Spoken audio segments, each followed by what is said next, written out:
Welcome to this panel on policies in the green bond market, the green covered bond market. Buildings are one of the largest and most important parts of the economy and one of the most important sources of greenhouse gas emissions, much larger than cars, 40% larger I understand. Banks in their role as financiers of property have the power to influence the property market towards greening itself. This is worthwhile for the sake of the environment, but it's also wise as it will future-proof the building stock against the need to invest in future to upgrade it as building standards rise. Covered bonds and green bonds are also concepts that naturally go together. Covered bonds are an asset-specific financing. Green bonds are also asset-linked. Covered bond issuers already have to identify a pool of collateral. It is just a step further to identify green or socially optimal collateral. Covered bonds and mortgage financing in general also have the scope to rapidly scale green financing because of the granular and homogeneous nature of the assets. If the problem of identifying which mortgages are green can be solved, it should be soluble for large portfolios. The Energy Efficient Mortgage Action Plan is an industry initiative led by the European Mortgage Federation and European Covered Bond Council to create a standardised energy efficient mortgage in Europe. It has got an impressive weight of participants already behind it, including 40 banks taking part in a pilot scheme which began this summer. They are all working on developing plans for their own energy efficient mortgage products and will later compare their efforts to help in the formulation of a common standard.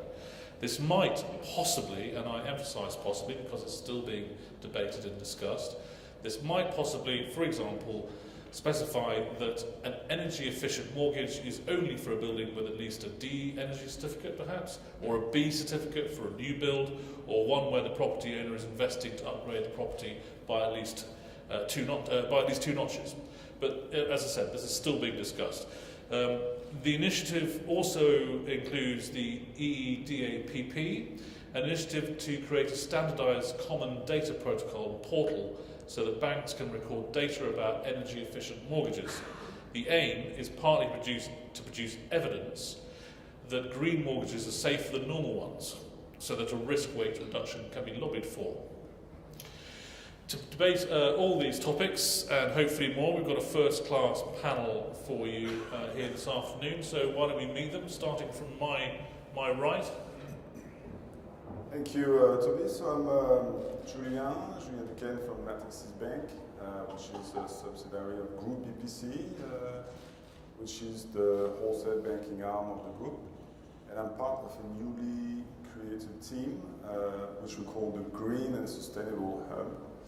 Actually, those two banks set some strategic orientations last year, and our aim is to sit at the various crossroads of origination and structuring and syndication of green bonds and green loans. So we accompany this movement. My name is Antonio Kiklevich. I join you in saying that I'm also part of a newly established activity of the bank. I am responsible for the green social sustainability origination activities for UniCredit. My name is Maureen Schiller. I am head of financial analyst at ING.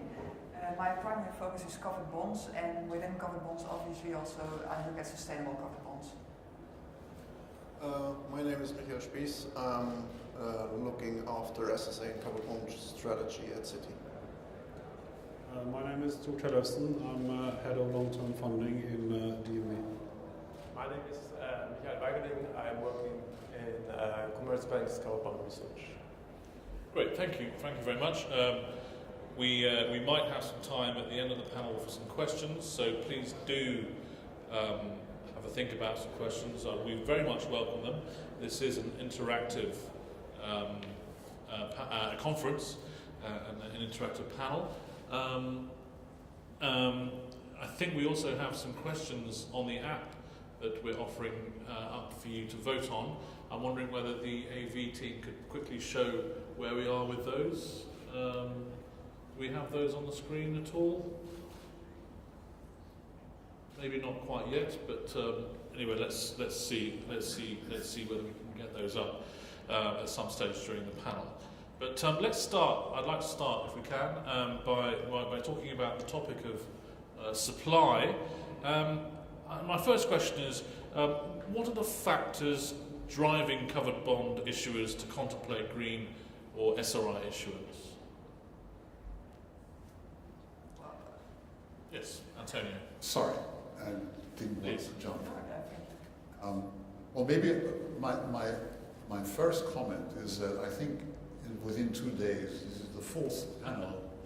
But the best. Green. You might think about renaming this conference as Green Bonds for Covered Bonds. What I'm trying to get at is that this topic is getting so much attention that you hardly can pass by or talking about it. So to answer your question, what drives the supply is obviously people are talking about it. That could incentivize potential covered bond issuers to first have a look at it and try to understand the implications. But when it becomes more concrete, I would say it is a demand-driven decision. Because obviously what you do in the first place is you broaden your investors' spectrum. And that, I think, has a value in itself. Julien.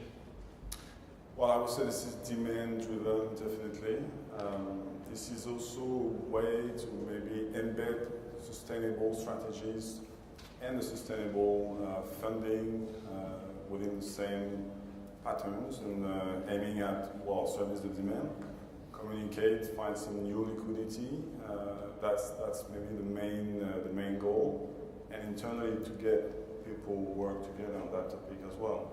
As you mentioned, to be the introduction, green buildings or real estate, generally speaking, are really one of the key, I would say, topics where we could have some environmental benefit and social benefit at the end. If I may disagree a little on the topic, you mentioned that it's demand-driven. I think it's not, in the covered bond space, at least if we focus the discussion on covered bonds, I think the green issuance is more or less a supply-driven and issuer-driven phenomenon. Because if you talk to investors, most of them I talked to during the first half of the year, most of them haven't been even aware of that the EU Commission and the European Union is coming up with a kind of several packages. We will maybe talk about that later to push green investing and green financing, and many of them haven't even picked up the topic, not talking about separate mandates or separate portfolios set up only for green bonds. So I think up to now, and yeah, I mean that's not a bad thing that it's issuer driven, but I think it's mostly driven by issuers who are looking to maybe diversify their funding a little bit, broaden their investor base, which is sometimes clearly the case also with the covered bond issuance, the green and social covered bonds we've seen so far. What they can achieve, I think, is for now, at least in the euro market, I mean, is a spread discount, right? So that would be the gold standard, and I think that then we would have more than just 7 or 8 green covered bond issuers. We may have been 80 or 100, and yeah, I think that is still difficult, especially in the euro market. We've seen Landshyp in Sweden pricing inside its covered bond curve, but I think in the euro market these are still Yeah, there's still individual issues who could price a little bit tighter, but it's still I think, rare. Michael and then Tor, yeah. yeah, I mean, on the demand, I'm rather leaning to the first speakers on what's driving this. I also think it's rather demand-driven. It's, I think one should kind of look beyond the covered bond frontier, and then you more or less see that there are a lot of green dedicated investors, which will also then look into the covered bond as a green covered bond product, but are actually more active in on the SSA, on the corporate, on the sovereign side, and see this as a byproduct. And now go into the covered bond market as well through the green channel. Two things which I think are really interesting. That is, if you talk to big asset managers, the inflow from the retail for such green and sustainable financing. So the people on the street, which don't go perhaps only for yield, but only for dedicated access to these markets. And the second thing is, which was really astonishing for me in the first half of the year, that I've done meetings not only with asset managers for dedicated green investment, but also for with bank treasuries, which alongside their liquidity portfolio also build up large green portfolios. Not regulatory driven, but a committed decision to be active in this. C-suite driven. Exactly. And the second thing is, so what's driving this kind of supply is, I think, regulation. If you just now think about the last 4 years, the main regulatory themes which you had in the covered bond space, like, I don't know, the liquidity coverage ratio, the covered bond directive on harmonization, just think about how long this took. And if you look at the sustainable action plan from the Commission, this was extremely fast. So I think also that the issue is already seeing that, and the European Commission is kind of setting up a good framework, and is highly supportive for this, and it would be wrong for them not to kind of engage in this market. Oh, sorry. I find this a little bit chicken and egg debate about is it demand or supply driving this. The whole point is actually that sustainability is really now coming high up on agenda, both on the investor side and on the issuer side. Even though DNB is relatively new when it comes to issue a green covered bond, sustainability in DNB has been very, very high up on the agenda for years. This is actually also shown that DNB, through this Sustainalytic rating, is actually ranked 3 out of 344 institutions. So this is something we have worked for years. I experienced a lot of investors asking us whether we could issue a green senior bond. We didn't have actually much need for seniors, so if you don't need the money, you don't issue. But when we actually came to the point that we realized there was a market for green covered bond, we put up the program, we went to the market, we issued successfully 1.5 billion euros. So I don't think we can say that this is just pushed out by the issuer, because if the investors hadn't been there, we wouldn't have been able to sell this. Antonio, you mentioned that the concept of green or SRI is becoming ubiquitous. Everywhere we go, people want to talk about it. And I think it's been said already, we've had very, well, compared to other sectors in the capital markets, the covered bond market has been quite slow on the uptake. Why is this? You could argue that, the covered bond is sort of the golden asset any financial institution has on its book. And I remember the first discussions we had in the market about, would it make sense to issue a green covered bond? There were many arguments saying, well, this is already my golden asset. Why should I paint a golden asset green? Would that make the asset even better? And many arguments were geared towards covered bonds, per definition, are a green product. But I think it is, and one of the driving forces, if I recall it correctly, was, and here it basically mirrors what Tor just said, is that if you as a as a societal player, have a strong sustainability view and strategy? How can you translate that into financial products? This is sort of a complementary, holistic view of how you want to position yourself in society. And that I think is one of the reasons why we saw covered bonds being green and eventually social. I would say this is following the same path as some corporates as well. I mean, the pure players, they would say, pure player in renewable energy would say, why should I issue a green bond, actually?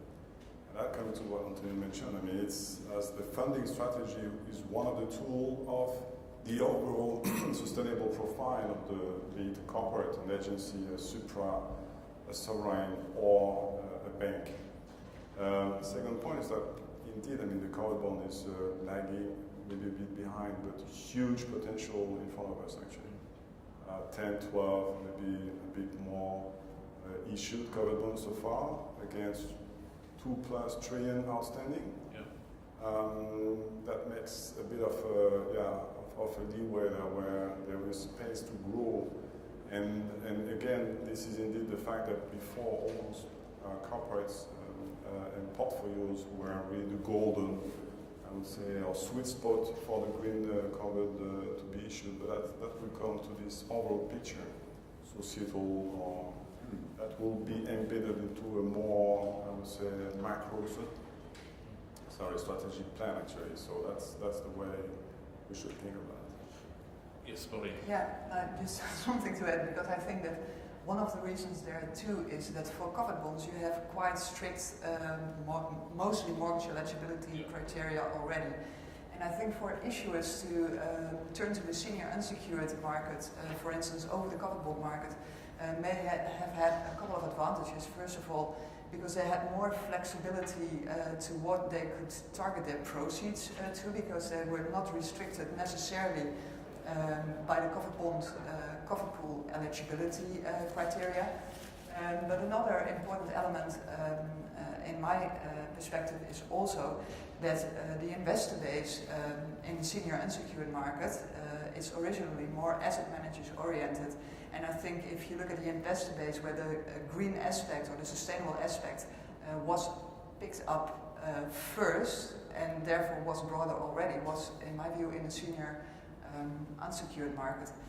And I think it also boils down to the question whether if you fund green or social projects with a covered bond, whether you would also need the one-on-one link of the inclusion of the assets in the collateral pool versus the use of proceeds. So does there necessarily need to be an overlap between your use of proceeds and your covered bond eligibility criteria?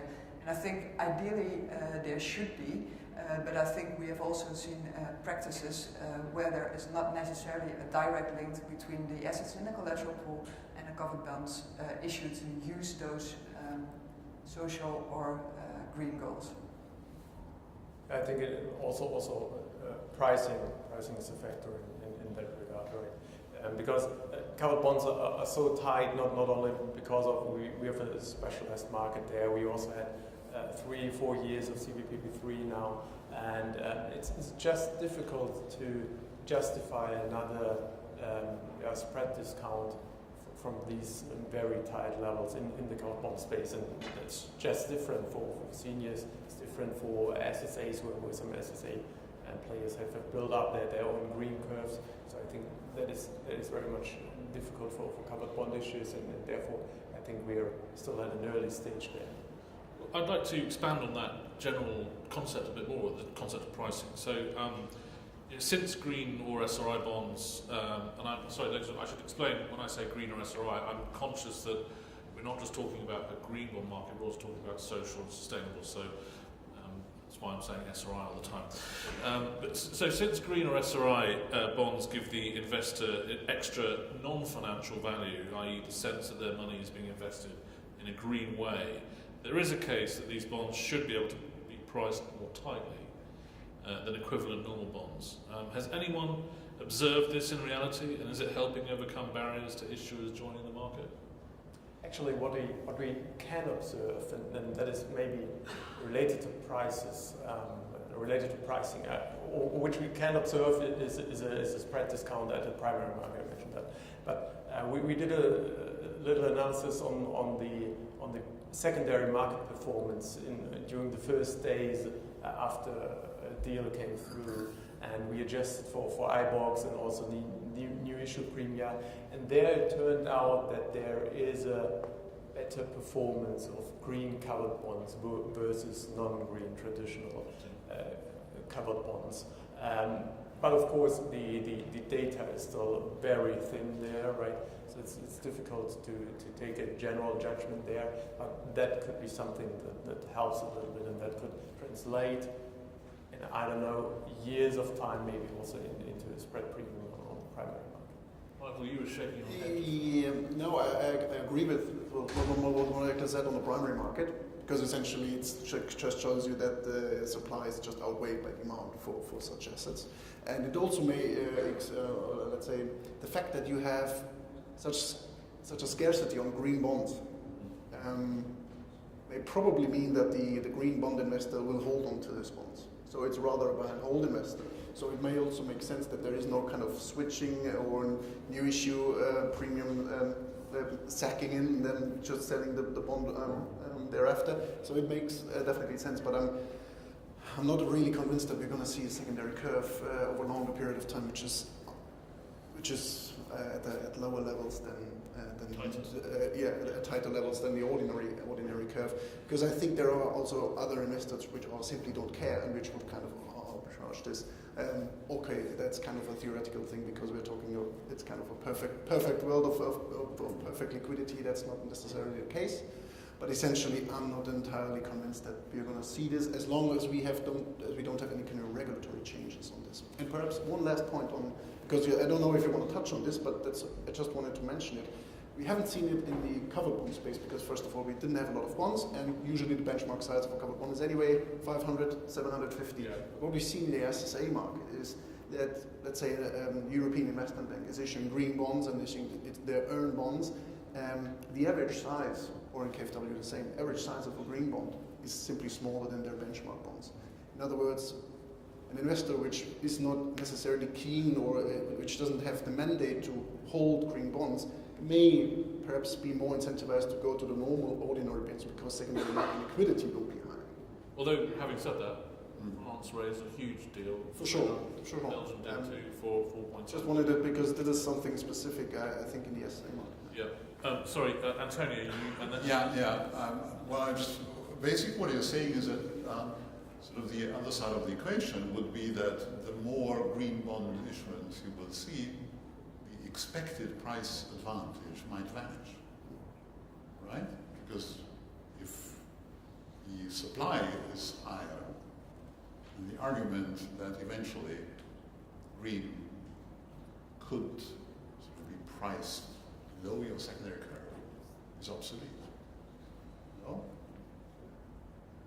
Well, in other words, if the market gets greener, you will never see the pricing advantage. Yeah, depending on how fast the demand evolves, right? one begets the other. Yeah. Sorry. But I think I will concur what I was saying actually. So it really depends on how the market will evolve. Still a lot room to play if we extend a bit I would say the analysis to the green bond world. 350 billion euro outstanding green and social and sustainable bonds.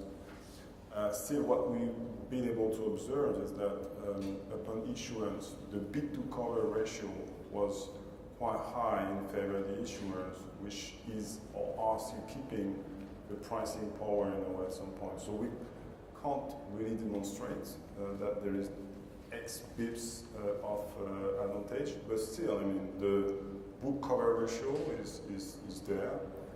The demand is there from the green investors community, which is growing actually. We are seeing big money player, assuming that we will have increased targets in SRI and work, that will drive the market from the green bond. So what's happening on the green bond, social bond, sustainable bond, or could even talk about the green loan as well, environment, will eventually happen in the green covered area as well, depending on how the market will be next year. Essentially, this is a supply and demand. Oh, sorry, you were going to make a point and then I'll come back to you, Maurice. Yeah. I mean, DNB is one of the biggest issuer of euro covered bond. We have a very liquid curve of outstanding covered bonds, all in the size between 1 and 2 billion euros. We have to be honest and say that this green covered bond we did has performed more or less exactly as all of our other covered bonds. So as of now, we can't really read any price gain into it. I still, however, think that as time evolves, more and more investors, there can be a higher secondary demand for it. So I think still there is a chance that in the longer term it might outperform the other bonds. But even though if we didn't got cheaper funding through this, it's still definitely worth doing it for DNB. I mean, we saw that probably 1/3 of the investors we had in this covered bond was classified as dark green investor, meaning that there is a meaningful investor diversification within that. And for an issuer, They were investors to you guys, were they? yes, or which could come in bigger than they normally wouldn't, because they also now could allocate to green fund. So this means that, and when we did solve this project internally in DNB in the first place, I said I can never promise cheaper funding here, but I am quite convinced that we will increase our investor base. So it is the right thing to do. I have actually a couple of things to add, because I fully agree with Michael, because the same thing is also visible in the senior unsecured market, where you tend to see that green senior unsecured bonds have smaller issue sizes, and if you see a distinction between the grey and green senior curve, then it is also a distinction between the issue size of the green and the adjacent issues.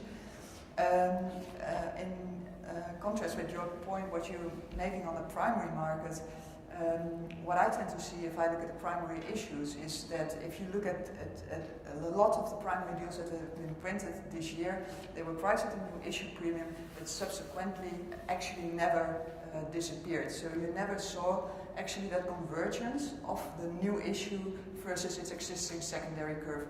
And whether you have seen that for normal covered bonds or green covered bonds, the trend has actually been the same. So if you look at the more recently issued green covered bonds, you actually even see that they still trade at a little bit of a premium versus the existing adjacent covered bonds.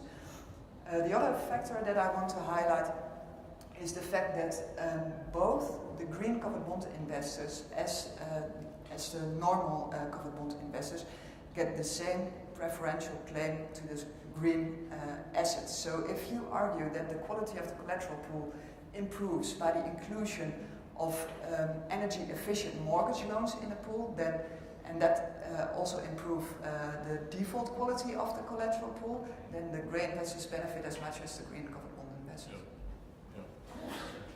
Yeah.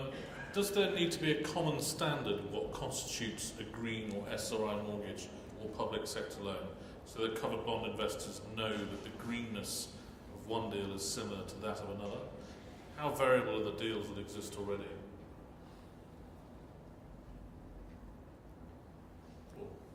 I mean, here I think it will be difficult to kind of necessarily harmonize from one country to country in the first place. I mean, in some countries energy labels are public, in some countries they are not. In some countries energy labels are self-certified, in other countries they are not. This was one of the reasons why DNB was, you could say, relatively slow in actually coming with the green covered bonds, because we were kind of a little bit searching for how to identify the best or the most green assets. In the end, we actually ended up with building standards. In Norway, it works like this, that when a new building standard is implemented, you can't build anything new on weaker conditions than what that claims. So the way DNB did it was saying that using houses which have been built on building standards coming into force by 2010, meaning we took all buildings completed after 2012, and of those we can say that the average energy consumption is approximately 50% lower than for the remaining part of the houses in Norway. For Norway, this is a very prudent thing because you can't really cheat at all with the building code. So it's very clear that this is fair. Energy label will probably be public available later, but since they are partly dependent on cell certification, you might not necessarily be able to trust them 100% in the same way. But as I said, this might be different from country to country, and that makes it a bit more difficult to really make harmonized. I think most important is that issuers are very clear and open about what they are doing, and then it's a bit up to the investors to see, is this green enough, is this good enough? Maybe sticking with you, Tor, I don't know whether this might be something for you, but the energy efficient mortgage action plan, how important is this initiative, do you think? Is it something you like? Well, what should I say? For Norway, we have to be energy efficient anyway, so it can't. I mean, it's already in the building standards, and so I can't really say that for Norway as such. As a member of the covered bond market, yes. How would you view it? I mean, it's one of the right steps forward, and here Norway has always been kind of in the forefront. So it's more for other countries to take their part. Antonio? Yeah, no, I agree. I think one of the beauties in the concept of the green bond is sort of the differentiation to standard bonds, which is basically transparency and clarity. What we do is we explain what the money is being used for. That is the first differentiation. And the second is the impact of the money that you put at work. So anything that helps, harmonize these two main differentiation points, being the EMAP or the EU action plan, I think is helpful. And it's interesting if I don't know if you have been around in the prior session or the fight between Frank and Wolfgang about harmonization in the covered bond market. I think here it is undisputed that we need harmonization and the famous word taxonomy. What really constitutes sustainability. Whether we are all going to be ready to accept it as it is without hindering the further development of the green bond market remains to be seen. But I think it is important that we move in that direction. I'm not perfectly sure that we're at a stage already where we need harmonization in the green covered bond market. But I think what is clear is that we will get a whole lot of regulation in this market. And therefore, in my view, the most important role... I immediately oppose furthering. I think that the most important role, therefore, the EMAP can play and should play is not about standardization and collecting data, which is important for sure. But I think they can have the most important impact when they are the voice of the covered bond market and the covered bond and the banking industry in terms of green bonds towards the regulators and legislators. I think we need somebody who combines all these views and takes a common view and does a common lobbying efforts to the EU authorities. So this next question is linked actually to it. So should banks offer cheaper mortgages to customers buying energy efficient homes or upgrading their homes to become more energy efficient? Or DNB is already offering that as a result of us starting issuing green covered bonds. We're also starting a product on the lending side where we already are offering a at least bigger debate than what we got on our funding side. So in order to keep the ball rolling, that will probably bring even more green collateral, green lending for the Can I DNB. ask you why you've done this? It sounds a dumb question, but what was your motivation for doing this? Is it because you consider the people who take out these mortgages to be of lower risk? Or is it because you felt it was the right thing to do? I think it's the right thing to do. This is where the market is going to go. And I still believe that in the long run, green funding will be cheaper than other funding. So this is kind of also our way to kind of secure that we are a kind of market leader establishing this green lending product. But credit risk is the same. And I mean, there has been this debate about should risk weight be lower for green. We are coming back later. I will not take that now. Yes, Julia.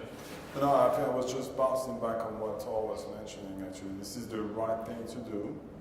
And immediately after, you just think about the ecological transition, the climate change lies a lot of massive economic opportunities. Hence, the fact that if you have refurbishment works, new building with top certification, top labels, with improved environmental and social benefits, then you have capex, you have needs, hence you have funding needs. So we all are back to what we were saying as an introduction. It's a way of embedding the sustainable strategy, what is being to be done, this is the right thing to be done, the societal thing, with some, I would say, market opportunities. And yes, few banks are implementing some mortgage, slight discount mortgage. Yes, and what we call, and our bank is will implement a green weighting factor as well, so that it will embed again the funding angle within the sustainable objectives. And ultimately, the green lending products supposedly will use and leverage from the green funding.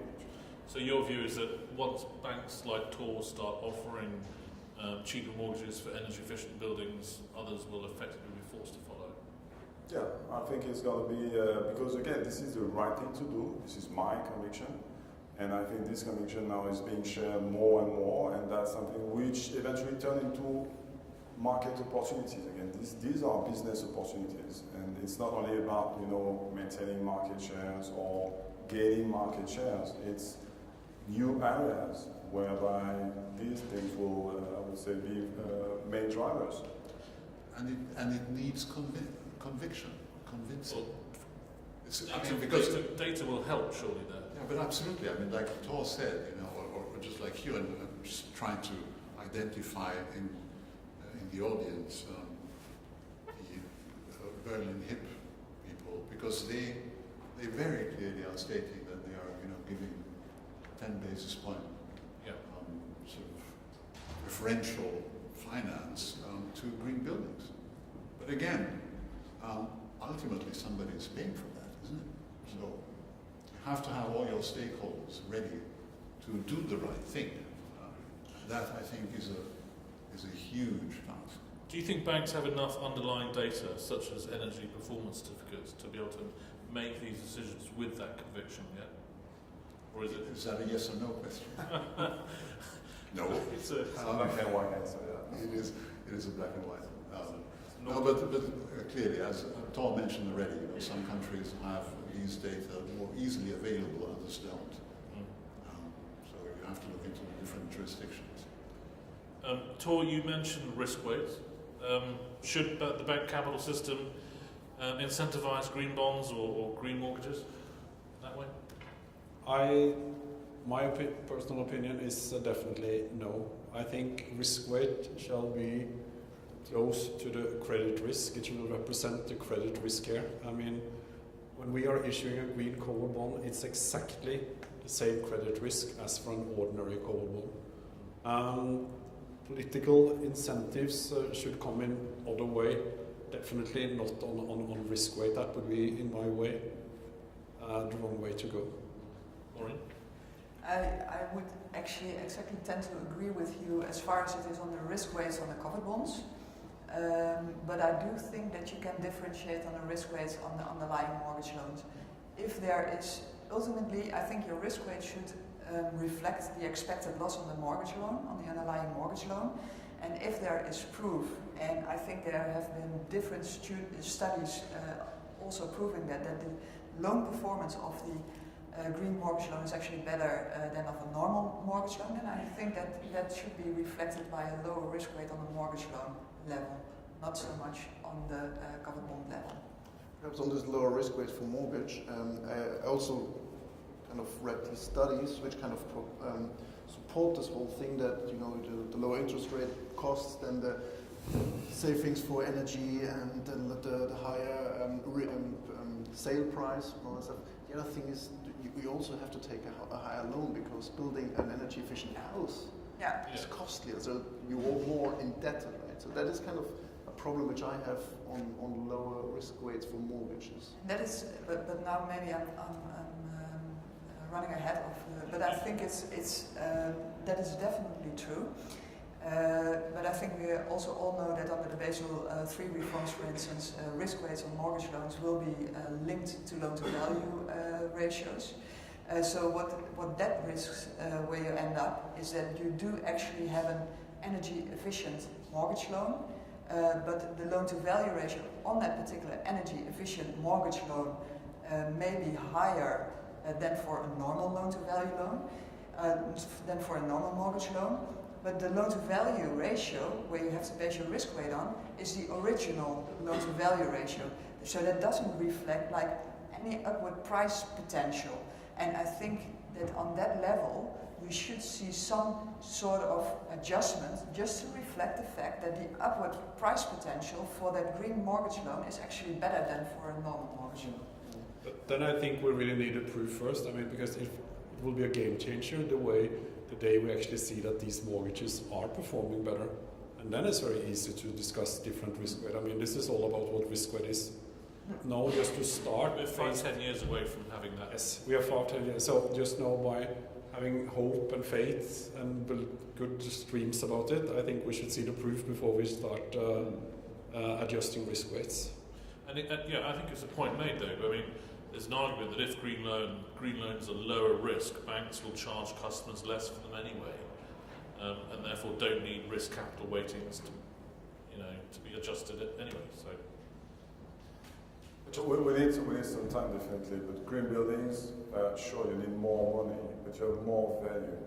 And after a certain period of time, we may be, or today, we may still already be in a position to demonstrate that the risk is maybe lower. But today, from a pure prudential point of view, you can't have all your eggs in the same basket actually.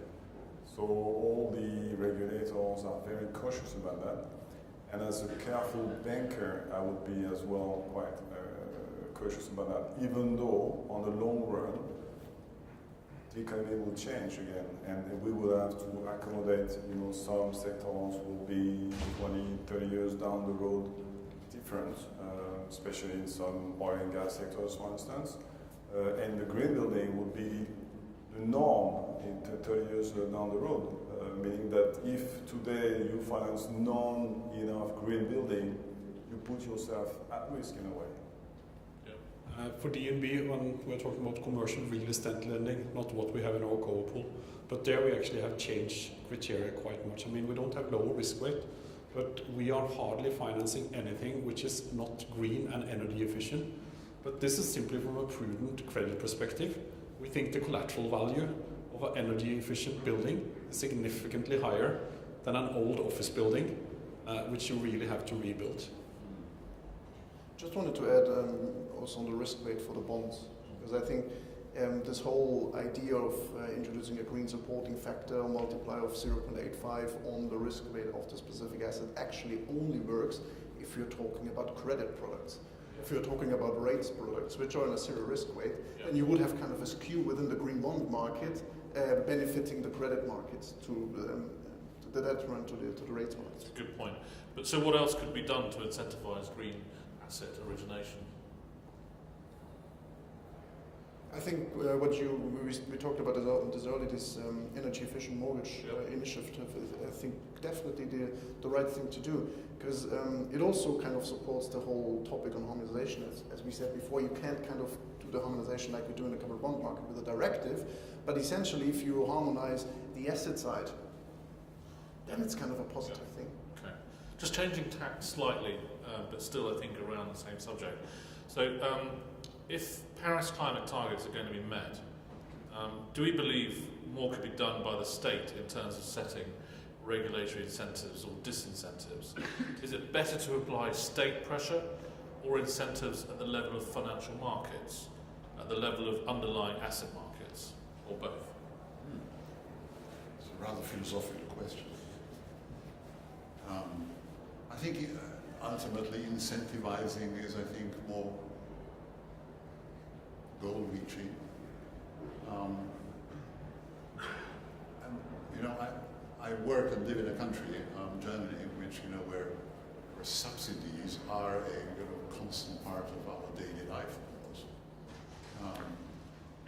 and I was always wondering why the German government says I'm going to subsidize if you buy an electric car. This car should not cost more than 30,000 if I think that it just sort of trickled down and didn't have any real effect. So why not, for a change, subsidize by declaring a preferential treatment of your coupon income on green covered bonds? Why not? I mean, this would be something which really everyone understands. Some could argue that many people cannot even invest into a covered bond. It's a different discussion. So I would always tend to incentivize rather than. I just wanted to add on. I think it's kind of a mix of both. I mean, I think again the public sector and the private sector has to play its roles, and we can actually learn quite well from the covered bond market over previous years when we talk about transparency. I mean, it was kind of the wish from the industry to become more transparent, and essentially we have now the transparency template, and now you see it also in the CRR. And essentially, what we also learned from the crisis is that you also need the public sector or the politics on your boat. Just look the development of the covered bond market and the securitization market. One is on the one hand, you have a pro-politic or Brussels being kind of supportive, on the other hand, that's not. The one is flourishing, the other's not. So you need it for the green bond market as well. Okay. And how would you go about that? I think they're, as I said before, I think they're pressing the same. It's on the asset side.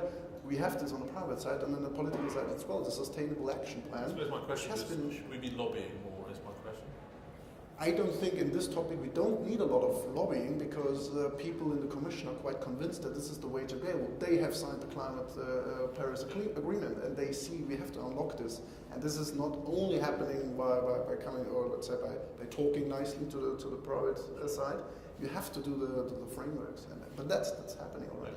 Okay, Michael? But I think if it comes down to the question whether to subsidize or incentivize the asset side or the financial, the bond side, I think it would be much more efficient for politicians to look at the asset side. I mean, we are naturally discussing about the bond side, which makes sense, but I think the asset side is the more direct channel towards building more green buildings and pushing all this initiative. And I agree with Antonio that we should also think about more alternative subsidies. So why is the real estate tax, for instance, why isn't that different for green buildings compared to other buildings? Or other things, right, on the asset side. So why are we always talking about changing risk weights or LCR stats, which are usually meant for other political steering mechanisms or other political steering tools. So I think we should go back to where the tools and mechanisms are really efficient. This is the more direct channel on the asset side. Okay. Well, we might have time for one quick question from the audience. We have, yes, gentleman right at the front. I'm just going to get you a microphone, okay, if that's all right. Can we get a microphone to this? Someone's coming right now. If you could tell us who you are and who you work for, that'd be great. Thank you very much. Thank you. Should be on. Yeah, that worked. Yes, I'm Sigmund Oslo. I work for Eiendomsverdi, an ABM provider in Norway. I had one comment first. We've actually done a research into commercial property in Oslo, where we have discovered that it's likely that the office rents will vary according to the energy level. So the higher or the better the energy level, the higher the office rents. All else being equal. I mean, it's still early days, so it's a bit too early to tell whether there are other things that results in that. But my question was more had more to do with how about getting green mortgages on housing's location? I mean, if you have a house close to a public transportation, it's going to have the potential to reduce or to help to reach the climate goals much more than just the buildings. This is, if I may jump in, this is already the case in green bonds when the respective issuer is trying to flag potential mortgages. This is part of an overall ESG scheme that they look at, and public transportation, availability of public transportation, is a very, very important point. So that is happening. At least I can say that for at least 2 green covered bond issues. Okay, thank you very much. I think we are actually done. We are over time. Thank you, ladies and gentlemen, for being a very good audience. Thank you to our questioner. I think our first question of the day. So thank you. But will you, audience, thank our panelists for their time.